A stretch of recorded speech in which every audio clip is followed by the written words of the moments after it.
خدا ہاتھ پہ ہاتھ رکھ کے نہ بیٹھا ہے، اور نہ ہی خدا اس کاز اینڈ ایفیکٹ کے قانون کے سامنے بے بس ہے۔ السلام علیکم ناظرین، پروگرام جواب درکار ہے میں ہوں آپ کا ہوسٹ علی عمران۔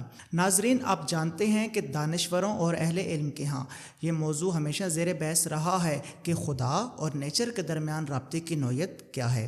آج اسی اہم موضوع پر گفتگو کے لیے ہمارے ساتھ موجود ہیں علامہ ڈاکٹر محمد حسنین نادر صاحب۔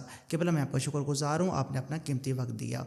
میں تمہید باندھے بغیر آپ سے یہ دریافت کرنا چاہوں گا کہ آیا یہ بات درست ہے کہ ہمارا عالم عالم اسباب ہے اور خداوند تعالی مسبب الاسباب ہے؟ بسم اللہ الرحمن الرحیم، الحمدللہ والصلاة والسلام علی رسول اللہ وآل رسول اللہ۔ جی عمران، آپ کا بہت بہت شکریہ۔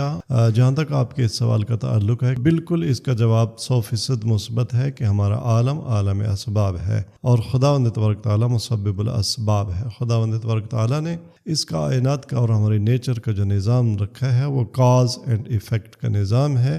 یہاں دعا کے ذریعے سے، جادو اور منتر کے ذریعے سے کوئی کام نہیں ہوتا۔ یہاں پر ہر کام، ہر ایکشن اور ہر انٹر ایکشن اس کائنات کا، ہر فعل اور انفعال وہ علت اور معلول کے قانون کے تحت، وہ کاز اینڈ ایفیکٹ کے قانون کے تحت ہوتا ہے۔ لہٰذا یہاں اگر کوئی پتھر گر رہا ہے تو اس کے پتھر کے زمین پر گرنے کی کاز ہے اور وہ زمین کی کشش ثقل یا گریوٹی پاور ہے۔ لہٰذا ہم دعا کے ذریعے سے پتھر کو روکنا چاہیں تو یہ بات ٹھیک ہے، پتھر کبھی نہیں رکے گا۔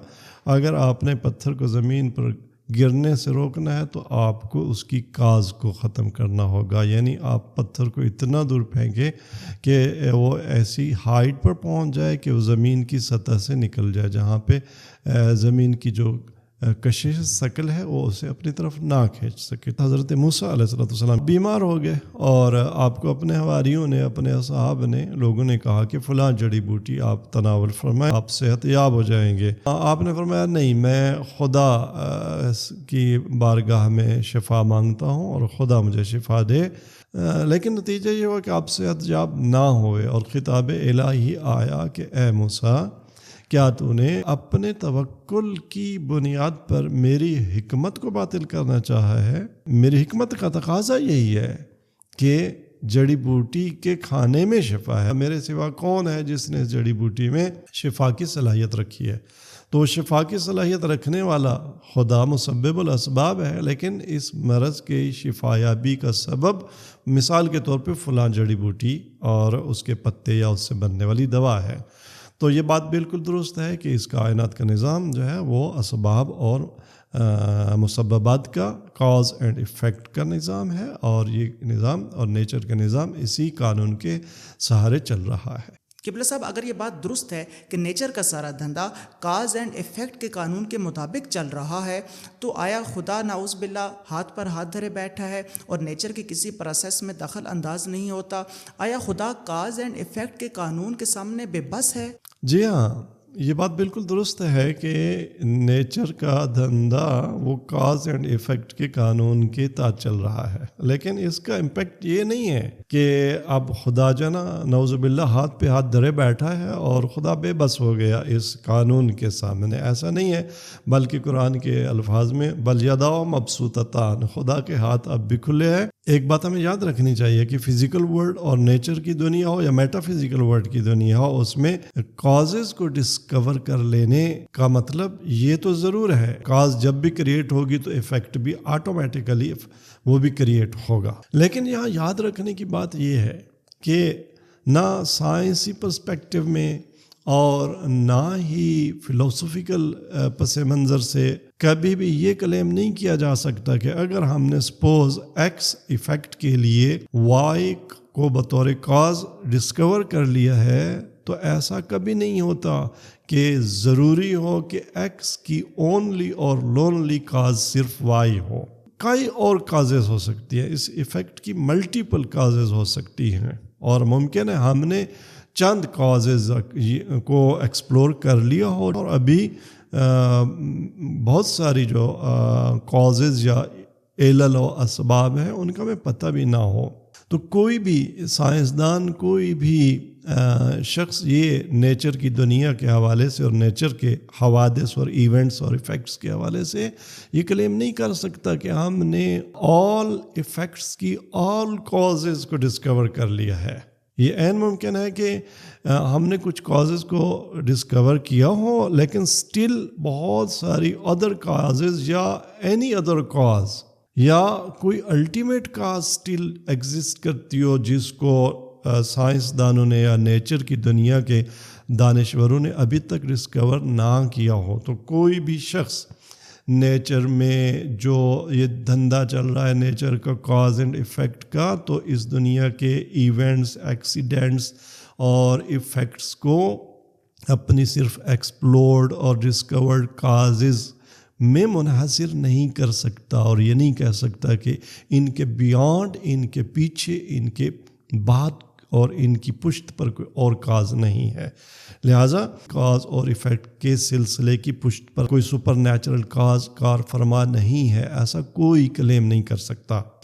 اس پورے نیچر کا اگرچہ دھندا کاز اینڈ ایفیکٹ، یا آپ کہیں کہ جو ہے مادی اسباب اور موجبات پر چل رہا ہے، لیکن ان تمام اسباب اور موجبات کی پشت پر ایک فائنل اور الٹیمیٹ کاز ہے، جو خداوند تبارک تعالیٰ کی ذات ہے، جسے مسبب الاسباب کہتے ہیں۔ اور قرآنی خدا شناسی میں اذا مرضت فہو یشفین، جب میں مریض ہو جاتا ہوں تو شفا شافی ہو شافی، ضرور میڈیسن آپ لیں، میڈیسن کاز ہے، لیکن ایک برتر پرسپیکٹیو میں یہ جتنی نیچرل کازز ہیں ان کو کاز نہیں کہا جاتا، بلکہ انہیں کنڈیشنز اور ان کو فیسیلیٹیٹرز کہا جاتا ہے۔ یہ فیسیلیٹیٹرز ہیں، یہ کنڈیشنز ہیں، جب یہ ہوں تو عام طور پر کاز اپنا کام دکھاتی ہے۔ خداوند تبارک تعالیٰ چونکہ الٹیمیٹ کاز ہے تو وہ ان کنڈیشنز کا بھی محتاج نہیں ہے، اگرچہ اس نے نظام یہی دیا ہے کہ جب تم مریض ہو جاؤ تو تمہیں طبیب کے پاس جانا پڑے گا۔ میرے نبی اگر مریض ہو جائیں تو جب تک دوا نہیں کھائیں گے میں صحت اور شفا نہیں دوں گا، لیکن الٹیمیٹلی شفا کون دیتا ہے؟ وہ خداوند تبارک تعالیٰ عطا کرتا ہے۔ هو الشافی، شفا دینے والا خدا ہے، دوا نہیں ہے۔ اسی طرح سے اگر کہیں آگ جلتی ہے تو انتم انشأتم شجرتها ام نحن المنشئون، خدا فرماتا ہے اس آگ کا درخت جس سے آپ دیا سلائی بناتے ہیں، جس سے آپ بارود بناتے ہیں، وہ آپ نہیں بناتے، ہم نے بنایا ہے۔ آپ اگر یہ سمجھتے ہیں کہ ایک بیج کے اگنے کی کاز وہ زمین کی نمی، وہ سوائل ہے، وہ روشنی اور لائٹ ہے، وہ پانی کی نمی ہے، تو یہ چیزیں کنڈیشنز ہیں۔ خداوند تبارک تعالیٰ نے نیچر کا نظام ان کے تحت چلایا ہے کسی خاص حکمت کی وجہ سے۔ وگرنہ انتم تزرعونہ ام نحن الزارعون، تم تو اگانے والے نہیں ہو، اگانے والا میں ہوں۔ بنابراین خداوند تبارک تعالیٰ اس نیچر کے پورے دھندے کی پشت پر ہے، خدا کے ہاتھ نہیں بندھے ہوئے، خدا ہاتھ پہ ہاتھ رکھ کے نہ بیٹھا ہے، اور نہ ہی خدا اس کاز اینڈ ایفیکٹ کے قانون کے سامنے بے بس ہے۔ ایسا نہیں ہے کہ جیسے اس نیچر کی مثال ایک اس گھڑی کی سی ہو کہ جس کی چابی گھما دی جائے اور اب ہمیشہ ہمیشہ کے لیے اس چابی کی بنیاد پر یہ گھڑی چلتی رہے گی۔ نہیں، ایسا نہیں ہے۔ اس کی گھڑی ہر آن اگر چل رہی ہے تو وہ خداوند تبارک تعالیٰ کے فیض کے سہارے چل رہی ہے، اور اس کائنات کا ہر ذرہ وہ دم بدم دراصل وہ نابود ہو رہا ہے اور دوبارہ وجود میں آ رہا ہے۔ اگر ہم اپنے بدن کے خلیوں کو بھی دیکھیں تو وہ مسلسل کنٹینیوسلی نابود ہو رہے ہیں اور دوبارہ وجود میں آ رہے ہیں۔ تو وہ جو میرے وجود کے خلیوں کو، وہ جو میری زبان کے خلیوں کو، وہ میری سماعتوں کے خلیوں کو اور نظام کو، اور آنکھ کے عدسوں اور ناک کے خلیوں اور راستوں کو ہر آن بنا رہا ہے، وہ خدا ہے۔ کبر صاحب، آج کے اس پروگرام کا میرا آخری سوال یہ ہے کہ ایک مشاہدہ یہ کیا گیا ہے کہ ملحدین، دہریے اور بے دین لوگ جھوٹ نہیں بولتے، اشارہ نہیں توڑتے، ٹیکس ادا کرتے ہیں، لائن میں لگے ہوں تو اپنی باری کا انتظار کرتے ہیں، لیکن اس کے برعکس دین پر مر مٹنے والے مسلمان بڑی آسانی سے جھوٹ بولتے ہیں، ٹیکس چوری کرتے ہیں، اشارت توڑ دیتے ہیں، اور لائن میں لگے ہوں تو دوسروں کے نمبر پر اپنا نمبر لگا لیتے ہیں۔ تو اس مشاہدے کی روشنی میں آیا یہ بات درست ہے کہ اخلاقیات کا مذہب سے کوئی تعلق نہیں اور مذہب کو مائنس کر کے بھی اخلاقیات کا نظام دیا جا سکتا ہے؟ جی عمران، آپ کے آخری سوال کا جواب یہ ہے کہ نہیں، اس کا جواب ٹوٹلی مائنس ہے، منفی ہے۔ ایسا قطعا نہیں ہو سکتا کہ مذہب کو، دین کو مائنس کر کے اخلاق کا کوئی نظام دیا جا سکے۔ اس پر ہماری کتاب موجود ہے اسلام اور اخلاقی اقدار کے نام سے، اور اس میں ہم نے کئی تھیریز جو ہیں وہ ایتھکس کی اور موریلٹی کی جو مختلف لوگوں نے پیش کی ہیں ان کو بیان کیا ہے، اور ورشپ تھیوری آف ایتھکس اسی کو ایٹ دا اینڈ ثابت کیا ہے۔ اگر دین اور بندگی نہ ہو خدا کی تو کوئی کائنات کا اخلاقی نظام بھی وہ باقی رہ سکتا ہے، نہ اس کو لاگو کیا جا سکتا ہے۔ باقی رہی یہ بات کہ جی لوگ اشارہ توڑ دیتے ہیں، لوگ اپنی باری کا انتظار نہیں کرتے، اپنا نمبر لگا لیتے ہیں، لوگ ٹیکس ادا نہیں کرتے، تو یہ قانون کا موضوع ہے اور قانون شکنی ہے، نہ کہ غیر اخلاقی کام۔ دراصل ہمارے بعض دانشوروں کو ابھی تک اخلاقی اور غیر اخلاقی کام میں فرق کا بھی پتہ نہیں ہے۔ یہ نہیں پتہ کہ قانون کی حد کیا ہے اور ایتھکس کی سرحد کیا ہے، اور اسی طرح سے فقہ کی حد کیا ہے اور اخلاق کی حد کیا ہے۔ دراصل اگر کہیں لوگ ایسی غلط حرکتوں میں ملوث ہیں تو ایسا نہیں ہے کہ لوگ اخلاق نہیں رکھتے یا بد اخلاق یا بے اخلاق ہیں یا ان کے ہاں ایتھکس اور موریلٹی نہیں ہے، نہیں، دراصل ایسے لوگ بے دین ہیں، ان کے پاس دین نہیں ہے مکمل۔ ہر وہ قانون جس کی دین تائید کرتا ہے، جسے دین خود بیان کرتا ہے، اس کو کہیں بھی اس کو توڑنا، وہ اشارہ توڑنا ہو، اپنی باری کا انتظار نہ کرنا اور دوسروں کے نمبر پر اپنا نمبر لگانا ہو، یہ بے دینی کے شاخسانے ہیں۔ اور یہ نہیں کہا جا سکتا کہ یہ دین کا قصور ہے یا دینداری کی وجہ سے لوگ بے اخلاق ہیں یا بد اخلاق ہیں اور ٹیکس ادا نہیں کرتے اور جھوٹ بولتے ہیں۔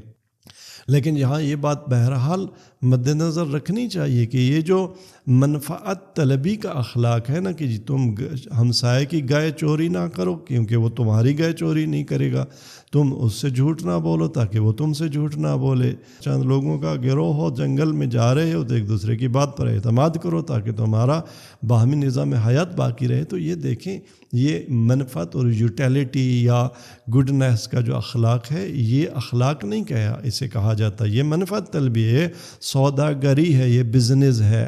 اصل مورل ویلیوز اور اخلاقی اقدار اور اخلاقی کام یا ایتھکس وہاں ہوتی ہے جہاں کام کے عوض میں آپ کو کوئی منفعت، کوئی سود، کوئی پروفٹ نظر نہ آ رہا ہو، بلکہ کام اپنی ذات میں ویلیویبل ہو، آپ اس کام کے ایجنٹ اور عامل کو تحسین اور احسنت اور شاباش دیں۔ لہٰذا اگر کہیں لوگ دین کے پابند ہیں تو اخلاق کے ضرور پابند ہیں، اور برعکس اگر کہیں لوگ اخلاقی اقدار کو پامال کرتے ہیں تو سمجھ لیں کہ وہ بے دین ہیں۔ اور دوسری طرف جہاں جو لوگ جن کے بارے میں یہ کہا جاتا ہے کہ وہ بے دین ہیں، ملحد ہیں، دہریے ہیں، لیکن اشارہ نہیں توڑتے، لیکن وہ ٹیکس ادا کرتے ہیں، تو دیکھیں ان کی یہ حرکت کوئی اخلاقی کام نہیں ہے، بلکہ یہ ساری منفعت طلبی ہے، یہ سارا سود و زیاں اور نفع اور نقصان کی کیلکولیشن ہے۔ وگرنہ وہاں پہ بھی اگر